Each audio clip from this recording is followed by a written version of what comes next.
오늘은 우리가 두 주 쉬었잖아요, 그죠? 두 주나 쉬어가지고 어디 하는지 모르시지, 여러분, 그죠? 알면 훌륭한 학생들이 저도 잘 모르겠어요. 그렇지만 저는 압니다. 오늘 74면 할 차례죠. 74면.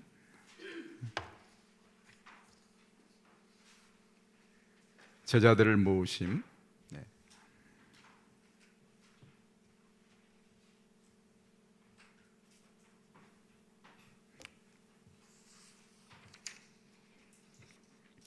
74면 제자들을 모으심입니다. 오늘 거기 내용을 보게 되면 예수님은 가버나움에 정착하시는 대로 곧 천국 복음을 전파하시며 자기를 따르도록 제자들을 불러 모으기 시작하셨습니다.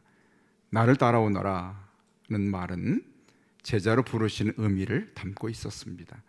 랍비들 뿐 아니라 어떤 분야의 대가이든지 자기 주위의 제자들의 무리를 모으는 것은 매우 신성한 의무의 하나로 여겨졌습니다. 그러므로 베드로나 안드레 또는 세베대 아들들도 그리스도의 부르심을 잘못 이해할 리 없었고 게다가 그것을 이상히 여겼을 리도 없습니다.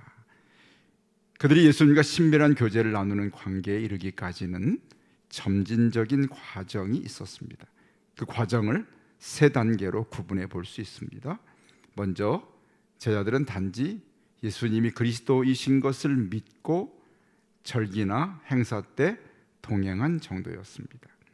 다음에는 제자들이 세상의 일들을 전적으로 또는 계속 포기해 나가면서 인격적인 교제 가운데 예수님과 지속적으로 동행한 단계입니다.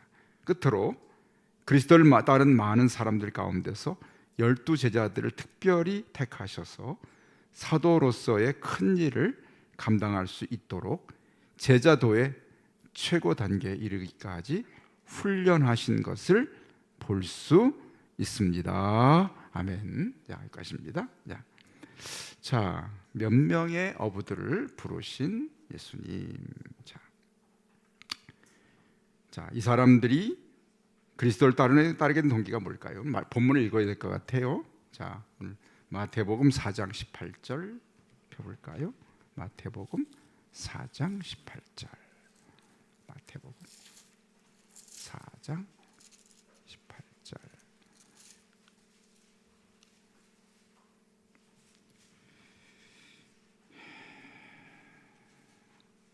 22절까지 제가 길어서 안 가져왔고 교회 올 때는 무슨 책 갖고 와야 되죠? 요리책? 성경책 갖고 와요. 요새는 교회 성경책 갖고 다녀. 다 보여주니까. 그래서 갖고 와야 돼요. 보면은 4장 18절 22절 한번 같이 읽어볼까요? 갈릴리 해변에 다니시다가 두 형제 곧 베드로라 하는 시몬과 그 형제 안드레가 바다에 금을 던지는 것을 보시니 그들은 어부라 말씀하시되 나를 따라오라 내가 너희를 사람을 낚는 어부가 되게 하리라 하시니 그들이 곧 그물을 버려두고 예수를 따르니라. 거기서 더 가시다가 다른 두 형제 곧 세베대 아들 야고보와 그 형제 요한이 그의 아버지 세베대와 함께 배에서 금을 깁는 것을 보시고 부르시니 그들이 곧 배와 아버지를 버려두고 예수를 따르니라. 아멘. 그렇죠? 자, 여기 보고 여기서 우리가 예수님이 제자를 부를 때 하신 말씀 19절 말씀 나를 따라오라. 그죠? 그 다음에 내가 너희를 사람을 낚는 어부가 되게 하리라. 두 가지 말씀을 주목해 보죠. 자, 누가복음도 같이 봐야 되는데 잠깐 넘겨서 마태, 마가, 누가복음 4장 5장 1절 5장 1절 5장 1절 여기 자 우선 마태복음 4장부터 먼저 펴놓고 합시다. 얘기를 마태복음 4장 19절을 먼저 보고 마태복음 4장 19절 자 누가복음도 이 두 가지 섞어서 물어봤구나. 그러면 여러분 죄송합니다. 잡아놓고 누가복음 5장 1절부터 11절도 봐야 될 것 같아요. 붙잡아놓고 한쪽에 도망가니까 꼭 잡아놓고 마태복음 4장 자 여기 5장 11절에 11절 한번 길으니까 한 절씩 교대로 읽을까요? 제가 5장 1절 여러분 2절 무리가 몰려와서 하나님의 말씀을 들을새 예수는 게네사렛 호숫가에 서서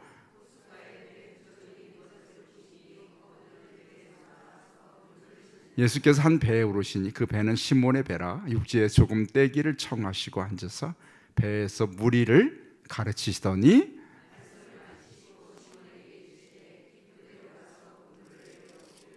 시몬이 대답하여 이르되 선생님 우리들이 밤이 새도록 수고하였으되 잡은 것이 없지만 말씀에 의지하여 내가 그물을 내리리이다 하고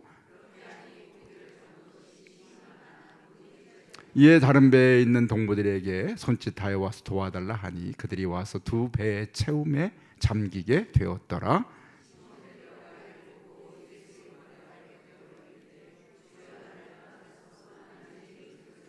이는 자기 및 자기와 함께 있는 모든 사람이 고기 잡힌 것으로 말미암아 놀라고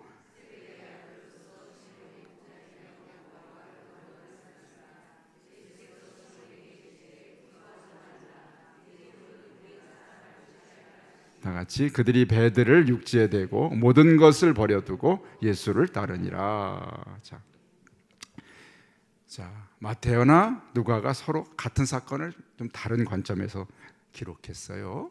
서로 관점의 차이죠. 우리가 사물을 바라볼 때 앞에서 보고 위에서 보고 옆에서 보는 것처럼 복음서 네 가지도 이는 예수님의 생애와 사역을 보는 관점을 다르게 해서 보기 때문에 조금씩 내용을 다르게 쓰고 있습니다. 자, 먼저 9번이죠.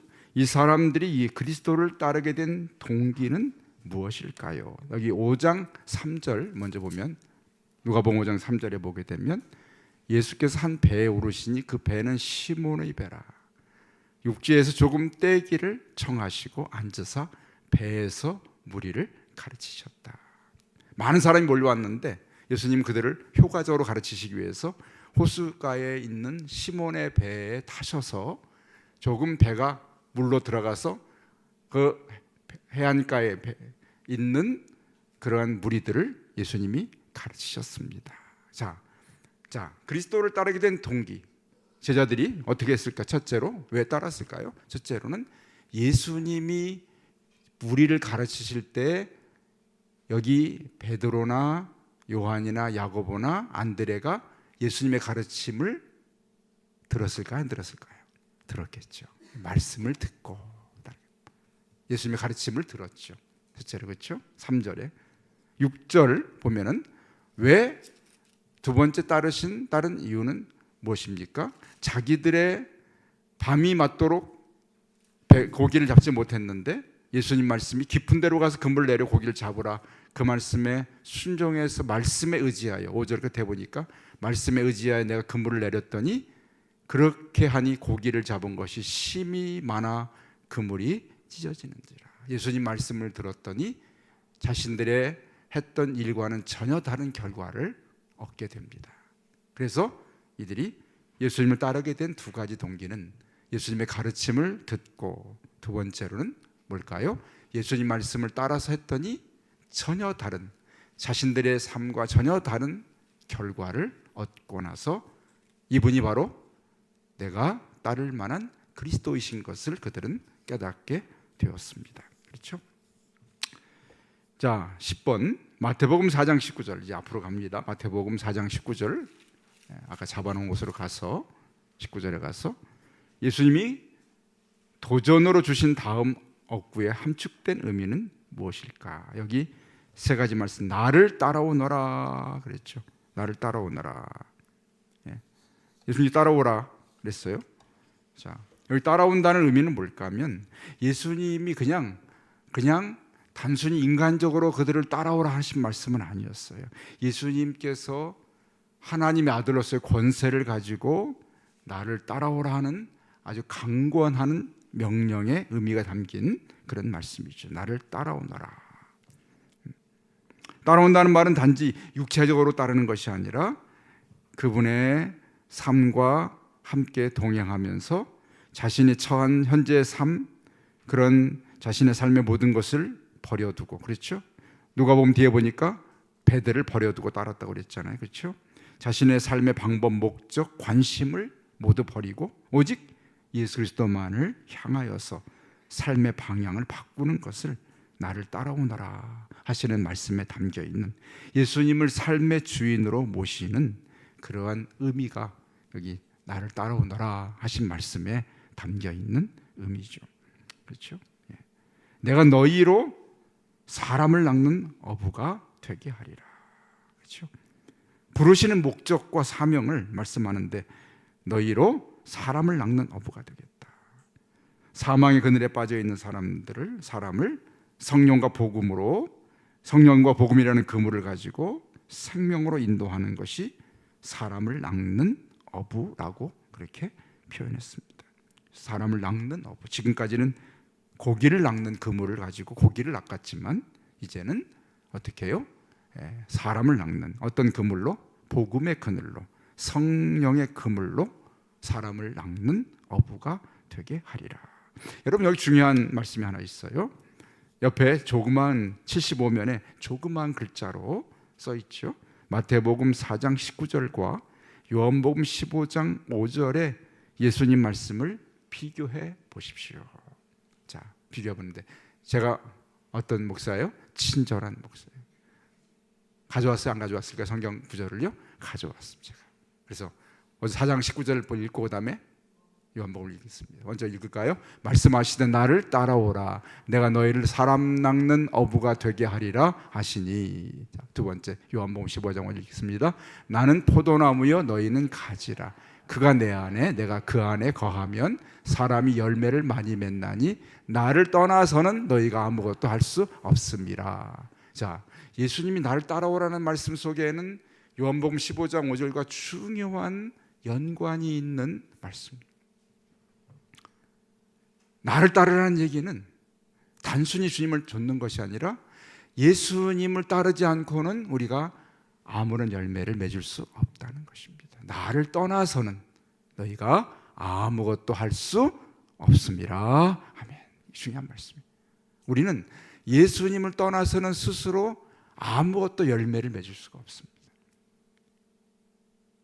열매를 맺는다면 그것은 단지 육적인 열매에 불과하고 영적인 영혼을 구하는, 살리는 것은 예수님을 통하지 않고는 얻을 수 없는 것이 바로 영혼을 살리는 일입니다.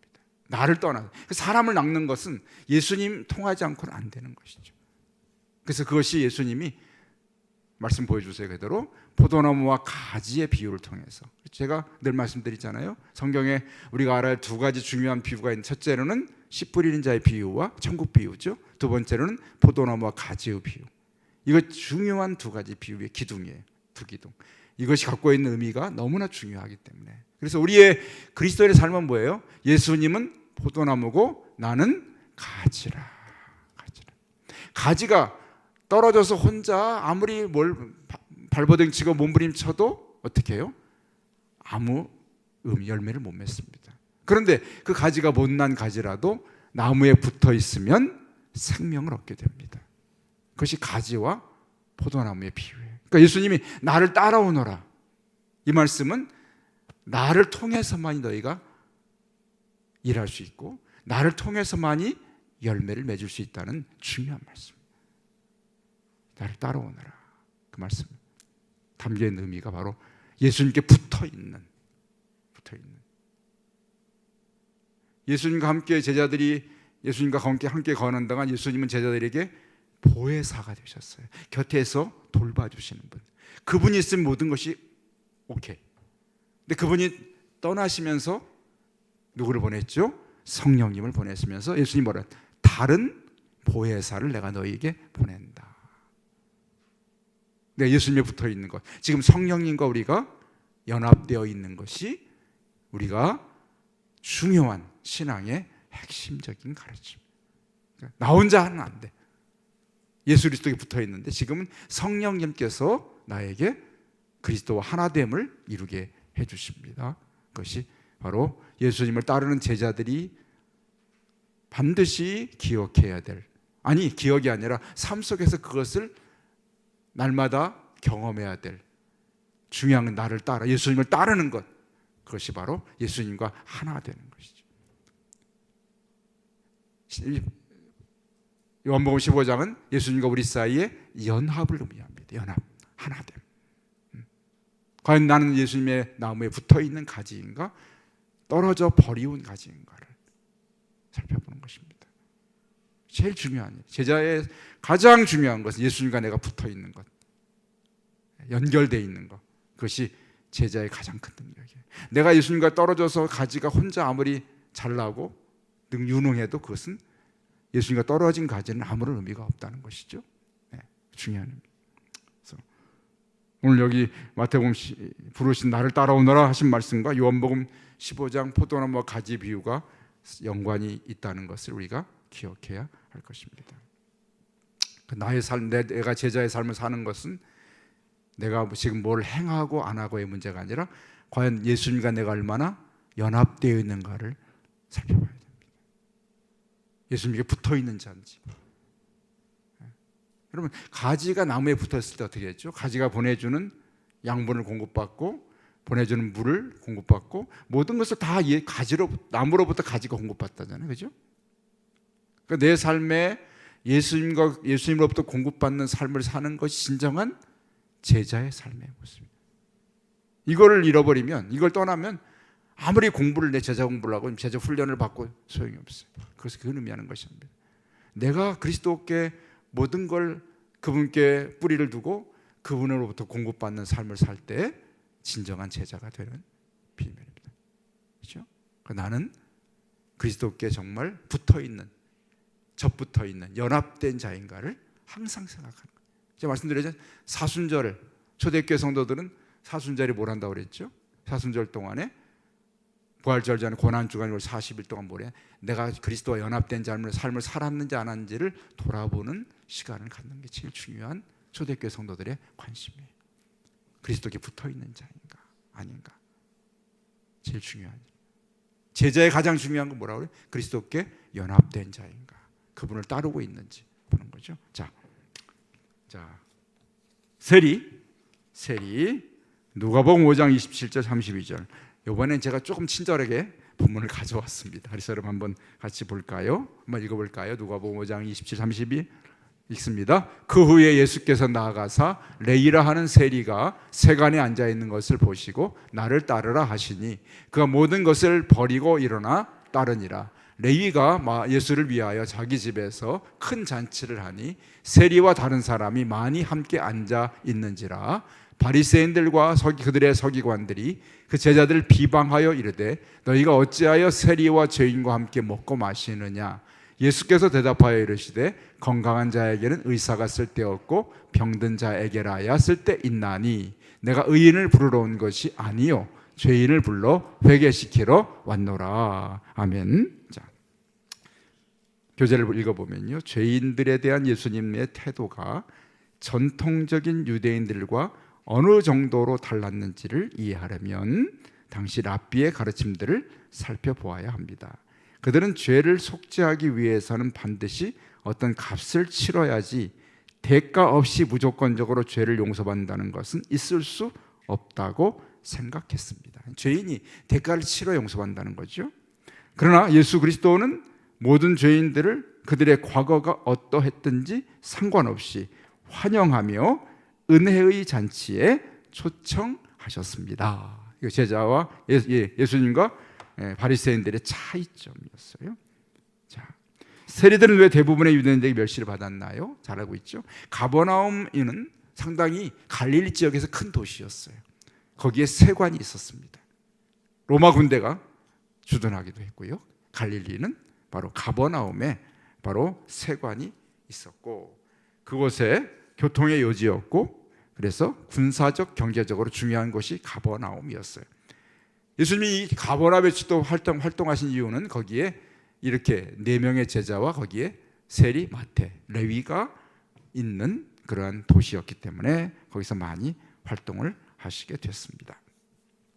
세리들은 왜 대부분 유대인에게서 멸시를 받았죠? 이미 알고 있죠. 우리가 로마의 통치를 받았기 때문에 로마가 세운 세리를 통해서 유대인들에게 세금을 빼앗아다가 로마에 바치는 일을 했기 때문에 유대인들은 세리를 매국노로, 나라를 배신한 배반자로, 자신들을 빼앗는 수탈자로 여겼기 때문에 죄인으로 멸시했던 것이죠.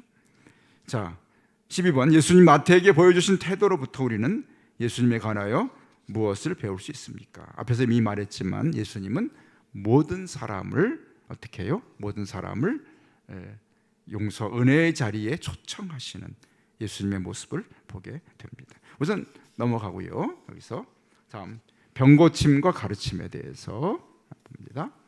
마가복음 1장 21절 22장 13절 보면, 자, 우선 오늘은 뒤에 읽어야 되기 때문에 우선 그냥 지나갑니다. 거기 본문을 보면 예수님은 두루 다니시며 병을 고치셨습니다. 예수님이 가시는 곳마다 사람들은 그 주위에 모여들었습니다. 예수님은 그들의 병을 고치신 후에 그들을 가르치셨습니다. 예수님은 안식일에 병을 고치심으로 종교 지도자들의 비위를 상하게 했습니다. 자, 우선 예수님은 회당에서 가르치시게 되죠. 자, 마가복음 1장 말씀을 한번 봅니다. 마가복음으로 가서 마태, 마가복음 1장으로 갑니다. 가서 1장 21절. 자, 그들이 어디에 들어갔다고요? 가버나움에 들어갔다. 갈릴리의 큰 도시였어요. 누구의 고향? 마태, 세리 마태의, 레위의 고향. 그렇죠? 그리고 요한과 안드레와 베드로와 그 다음에 세베대의 아들 요한과 요 네 제자, 그들의 고향이 가버나움. 그래서 예수님께서 안식일에 어디 들어가셨죠? 회당에 들어가서 가르치셨다. 당시 예수님이 가르치시는 중요한 그러한 장소가 회당이었어요. 그리고 바울이 복음을 전하러 가면서 찾아간 이방 땅에 있는 중요한 장소가 어디였죠? 회당이었습니다. 그렇죠? 회당. 내가 지난번에 이미 회당을 말씀드렸죠. 이스라엘 백성들은 성전에 와서 제사를 지내야 되는데 이방 땅으로 붙들려 갔을 때 성전에 올 수 없었기 때문에 자기들이 흩어진 곳에서 자기들이 거하는 곳에는 언제나 회당을 짓고 거기서 율법을 가르치고 함께 예배를 드리는 일을 했던 것이 회당이었습니다. 자, 여기 가버나움에도 회당이 있었어요. 자, 거기서 예수님께서 가르치셨는데 21절에 보니까 22절 한번 같이 읽어볼까요? 무사람이 그의 교훈에 놀라니 이는 그가 가르치시는 것이 권위 있는 자와 같고 서기관들과 같지 아니함 일러라 그랬습니다. 자, 예수님이 가르치시는 것이 권세 있는 자와 같고 서기관들과 같지 않다, 이렇게 마가는 기록하고 있죠. 예수님이 가르치시는 것이 권세가 있는 것 같다, 이렇게 말씀했습니다. 그래서 사람들이 어떻게 했다고요? 놀랐다고 말하죠. 놀랐다. 여러분, 여기 놀랐다는 이야기는 그냥 잠깐 놀라는 것이 아니라 정신이 멍하고 넋을 잃을 만큼 감동을 받은, 부인할 수 없는 예수님의 가르침에 대해서 그들이 한동안 놀라움에 휩싸여 있는 그런 모습을 표현한 단어들입니다.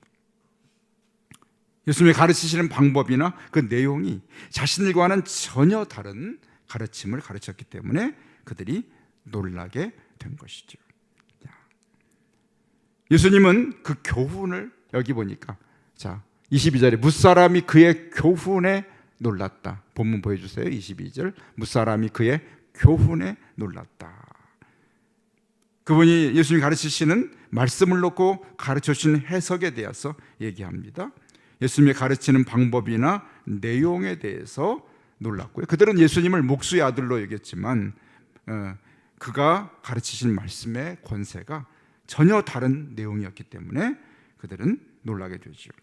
그래서 권세 있는 자와 같고 서기관들과 같지 않았다, 그렇게 오늘 표현하고 있습니다. 자, 여러 가지 예수님이 가르치시는 내용이 달랐겠지만 여러분, 가장 예수님의 가르침과 서기관들의 가르침이 다른 것은 어떤 것이 다를까요? 물론 많은 것이 다릅니다만 가장 가르침에 다른 한 가지 중요한 것은 바로 예수님 자신이 이 말씀의 주인 되신다는 것입니다. 예수님이 이 말씀의 주인이세요. 하나님 아버지 생각과 예수님이 너무나 똑같고 이 말씀을 주신 하나님의 마음을 예수님이 알고 계시기 때문에 바로 예수님의 가르침은 오늘 자기 인간적인 학문을 가지고 가르쳤던 바리새인들과 또는 서기관들과는 완전히 다른 교훈을 가지고 있는, 권세를 가지고 있는 가르침이셨다.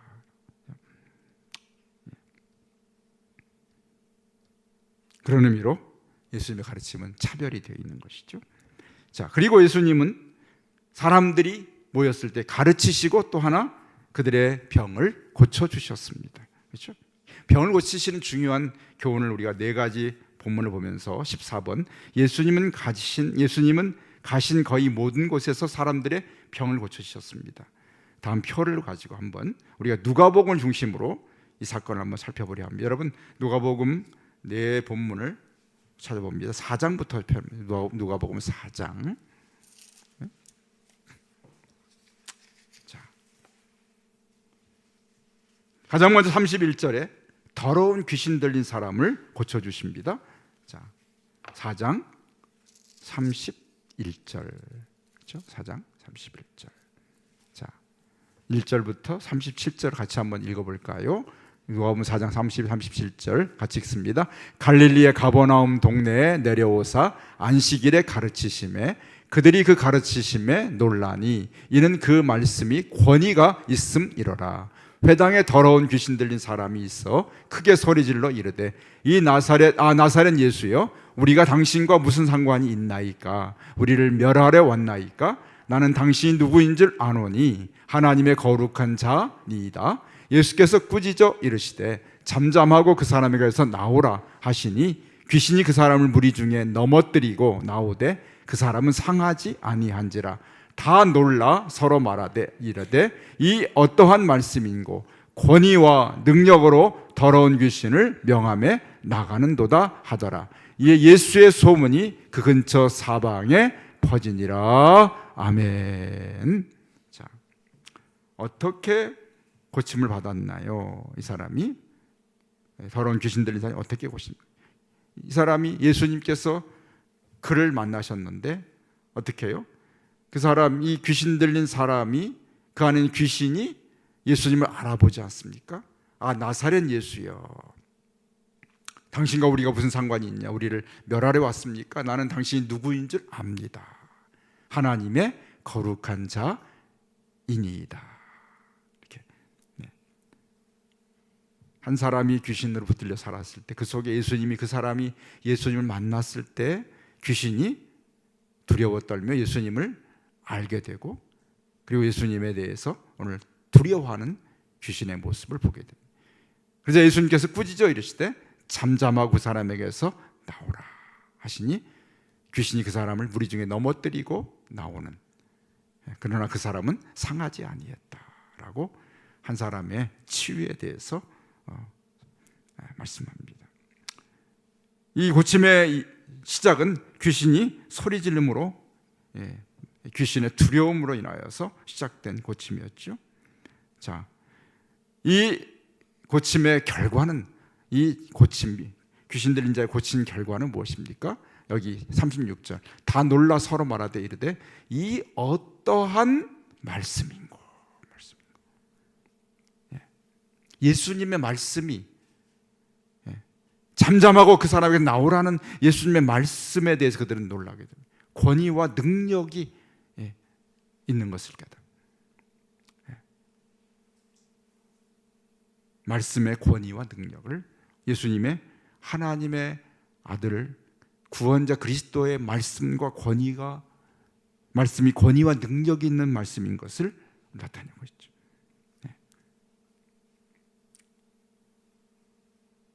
두 번째, 누가복음 4장 38절 바로 이어서입니다.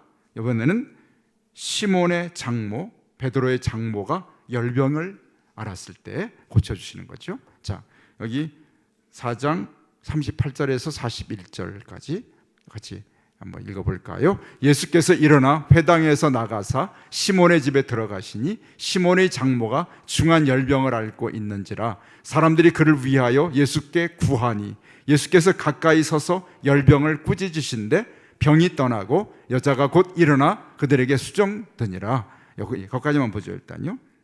두 절만. 자, 여기에 어떻게 고침받았습니까? 어떻게 받았냐면 중한 열병, 그냥 단지 열이 난 게 아니라 중한 열병이라고 했습니다. 심각한 병이죠. 앓고 있었는데 사람들이 그 베드로의 장모를 위해서 예수님께 간구합니다. 도와달라고 말씀하죠. 그래서 예수님께서 어떻게 해요? 가까이 서서 열병을 꾸짖으셨다. 그랬더니 병이 떠나고 여자가 곧 일어났다고 말합니다.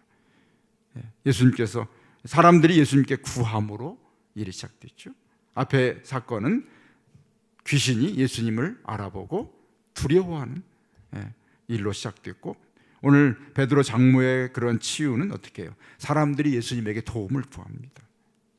도움을 구하고 예수님께서 그 열병을 꾸짖음으로 인하여서 그렇죠.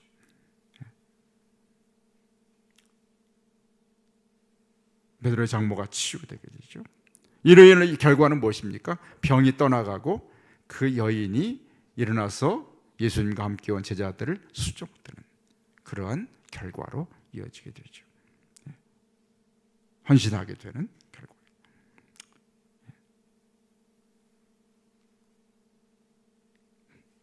세 번째, 5장 12절, 누가복음 5장 12절 16절 문둥병자를 치유하시는, 나병 환자를 치유하시는, 그렇죠? 넘겨서 96면 신약성경 한번 읽어볼까요? 예수께서 한 동네에 계실 때에 온몸에 나병 들린 사람이 있어 예수를 보고 엎드려 구하여 이르되 주여 원하시면 나를 깨끗하게 하실 수 있나이다 하니 예수께서 손을 내밀어 그에게 대시며 이르시되 내가 원하노니 깨끗함을 받으라 하신대 나병이 곧 떠나니라. 예수께서 그를 경고하시되 아무에게도 이르지 말고 가서 제사장에게 내 몸을 보이고 또 내가 깨끗하게 됨으로 인하여 모세가 명한 대로 예물을 드려 그들에게 입증하라 하셨더니 예수의 소문이 더욱 퍼짐에 수많은 무리가 말씀도 듣고 자기 병도 고침을 받고자 하여 모여오되 예수는 물러가서 한적한 곳에서 기도하시니라. 아멘. 자, 이번의 사건은 스스로 자신이 도움을 구하는 일로 시작됩니다. 고침받는, 그렇죠? 베드로의 장모는 다른 사람들이 도와달라고 얘기했고, 그렇죠? 귀신 들린 사람은 귀신이 예수님을 만나자 두려움으로 인하여서 물러가게, 두려워하는 일로 시작됩니다. 이 문둥병자는 자신이 주님께 도움을 청한 사람이죠. 각각 다르죠. 고침받은 이유는 자신의 기도로 인하여서 엎드려 구하여, 예수를 보고 엎드려 구하여 이르되 주여 원하시면 나를 깨끗하게 하실 수 있나이다 라는 그러한 자신 본인의 간구로 예수님의 치유를 받습니다. 그 결과는 어떻게 됐나요? 예수님의 소문이 15절에 더욱 퍼지고 많은 무리들이 와서 말씀도 듣고 병도 고침받게 되었다. 예수님께서 바로 구원자이심을 전파하게 되는 그러한 도구로, 수단으로 쓰임받게 됩니다. 마지막 네 번째, 5장 17절에서 26절, 5장 17절에서 26절이죠. 중풍병자를 고치신 거죠. 한 절씩 교대로 한번 읽어볼까요? 제가 17절부터 18절. 하루는 가르치실 때 갈릴리의 한 마을과 유대와 예루살렘에서 온 바리새인들과 율법 교사들이 앉았는데 병을 고치는 주의 능력이 예수와 함께 하더라.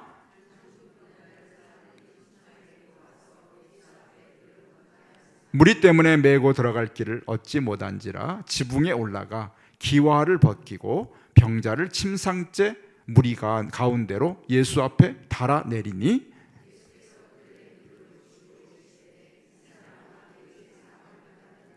서기관들과 바리새인들이 생각하여 이르되 이 신성 모독하는 자가 누구냐? 오직 하나님 외에 누가 능히 죄를 사하겠느냐?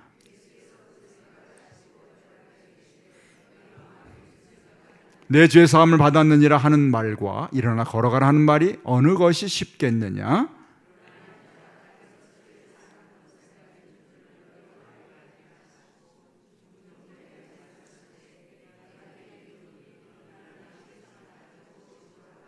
그 사람이 그들 앞에서 곧 일어나 그 누웠던 것을 가지고 하나님께 영광을 돌리며 자기 집으로 돌아가니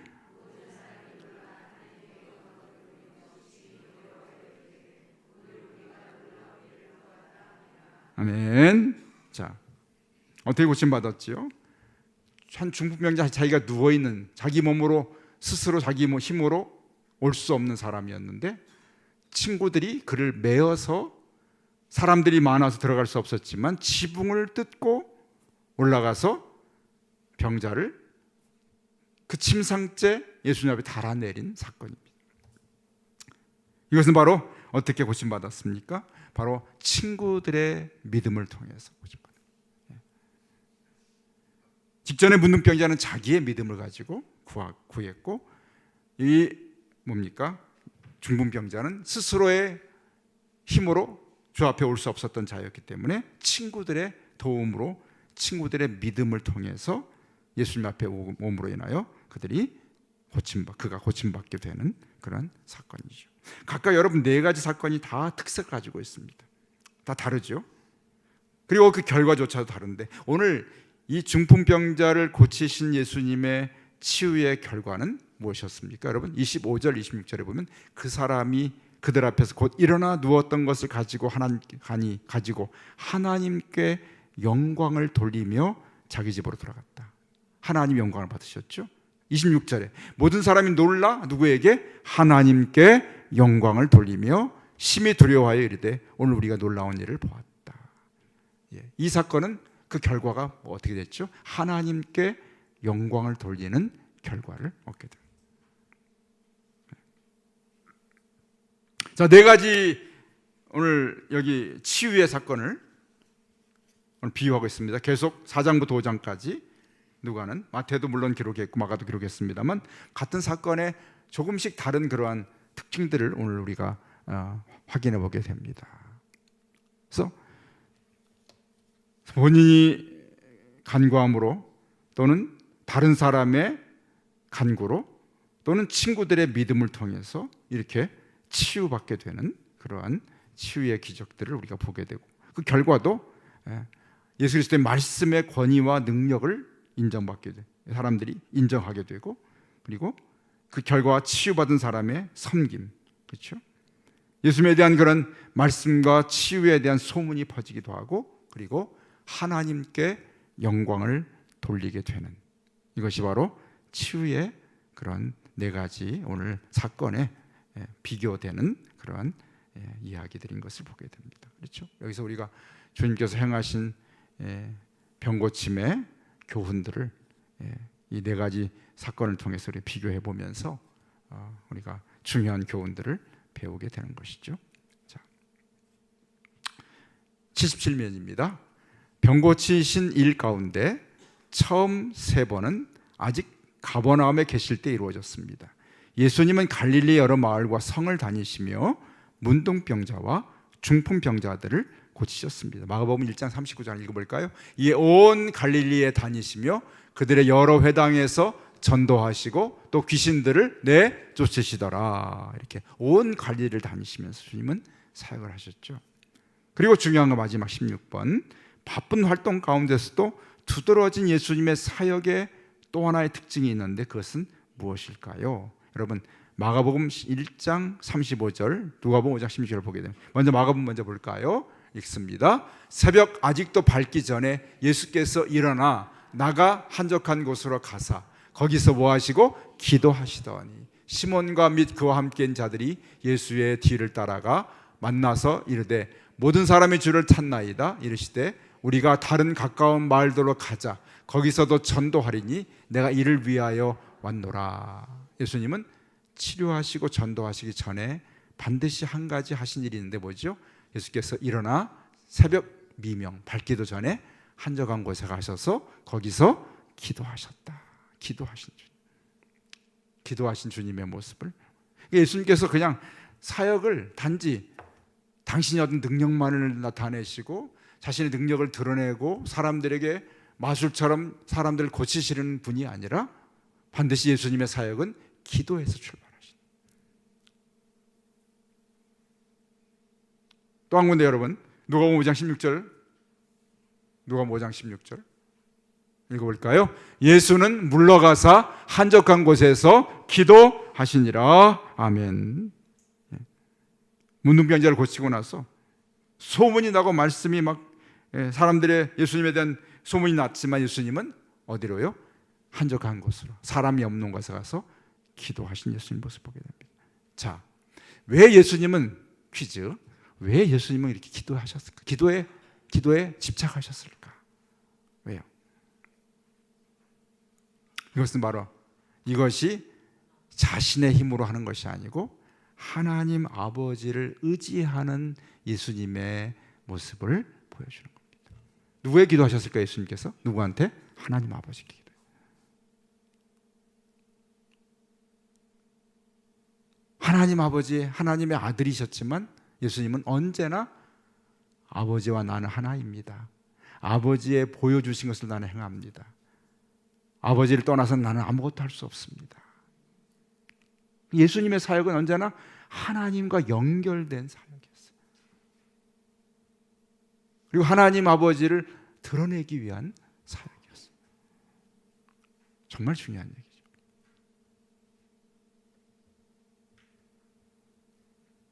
목회자나 또는 사람들이 빠지기 쉬운 함정이 이것이에요. 내가 뭔가를 행할 때 내가 한 것처럼, 나의 능력인 것처럼 행하려 합니다. 말은 예수 그리스도의 나사렛 예수 이름을 명하노니 말은 하지만 입으로는 근데 사실은 자신의 능력처럼 보이려고 합니다. 예수님은 결코 이런 함정에 빠지지 않으셨어요. 예수님은 언제나 하나님 아버지께 기도하는 일을 쉬지 않았다. 이유는 이건 아버지 내가 하는 것이 아니라 하나님께서 하시는 겁니다. 하나님을 의지하고 하나님의 능력이 나타나기 원하고 자신의 힘이 아니라 하나님의 능력이 있어야 할 수 있다고 고백하고, 그래서 그분은 언제나 기도하셨던 거죠. 기도는 단지 기도만의 의미가 아니라 전적으로 그분을 의지하고 그분께 자신을 맡겨드리고 자신을 그분과 연결하는 그런 모습이었습니다. 어쩌면 가지가 포도나무에 붙어있는 것처럼 우리가, 예수님은 철저하게 아버지와 나는 하나라고 말씀합니다. 아버지를 떠나서는 아무것도 할 수 없다고 그랬어요. 그것이 예수님이 행하신 능력의 가장 중요한 비밀이에요. 그렇죠? 여러분, 마지막 나왔잖아요. 사람들이 하나님께 영광을 돌렸다. 하나님께 영광을 돌렸다. 이것이 여러분 예수님의 병가치심과 가르치심의 가장 중점이 핵심적이에요. 우리 교회도 우리들의 사역도 무슨 일을 행하든지 기도해야 되죠. 왜? 내가 할 수 없고 하나님 아버지가 하셔야 된다고 그래요. 그래 기도해야 되는 거예요.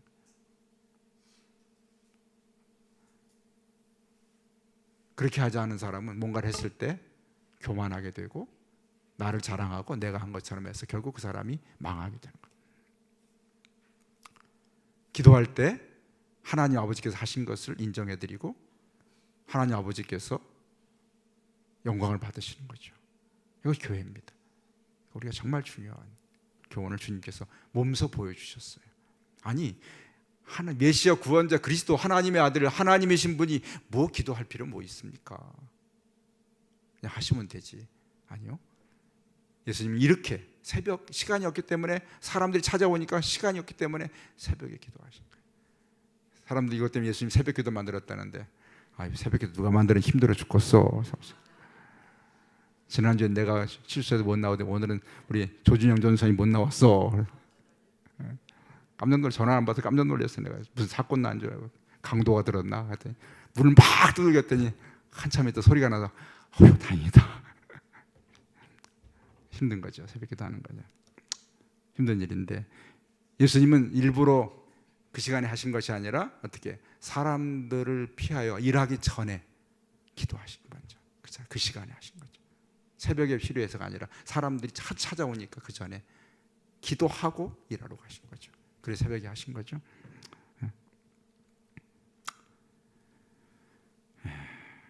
너무 감사하죠. 주님을 보면은 어떻게 이렇게 하셨을까? 너무나 귀하신 분이 너무 감사합니다. 자, 오늘 우리가 너무 많은 교훈을 배웠습니다. 사역할 시간에 기도하신 것은 내가 아니라 하나님이 하셔야 됩니다. 고백. 우리가 무슨 일을 하든지 기도하는 이유는 하나님, 우리가 아니라 하나님이 하셔야 됩니다. 내 능력이 하나님의 능력이 필요합니다. 그리고 결과는 내가 아니라 하나님 아버지께 영광을 돌리더라. 아멘. 놀랍죠. 자, 다음 주에는 77면 안식일에 대한 논쟁 보면서 우리가 다 아는 이야기지만 이렇게 살펴보니까 또 다른 교훈이 우리에게 임하고 너무나 또 다른 깨달음이 있죠. 너무나 감사합니다. 네, 여기까지. 이제 우리 교재가 얼마 안 남았어요. 네, 다음 주 지나면 산상수훈, 중요한 교훈, 아주 중요한 교훈을 우리가 배우게 됩니다. 교재. 네, 감사합니다. 자, 한 가지 기도할까요? 하나님, 내가 무엇을 하든지 무슨 일을 하든지 먼저 뭐 하게 해달라고요? 기도하게 해주십시오. 그 기도의 이유는 왜요? 왜 기도가 필요하지? 그냥 형식적으로 기도하는 게 아니라 하나님, 내가 아니라 하나님이 하셔야 됩니다. 나의 능력이 아니라 하나님의 능력이 나타나야 됩니다. 그리고 결과가 기도로 하나님이 하셨기 때문에 하나님이 영광 받으셔야 됩니다. 무슨 일을 하든지 그런 나의 신앙생활, 나의 제자의 삶이, 그리고 오늘 주님께서 포도나무와 가지의 비유처럼 나는 예수님의 제자로서 주님께 온전히 연합되고 주님께 붙어있는 자가 되게 해 주옵소서. 두 가지 오늘 진리를 붙들고 한번 같이 기도합시다. 주님 감사합니다.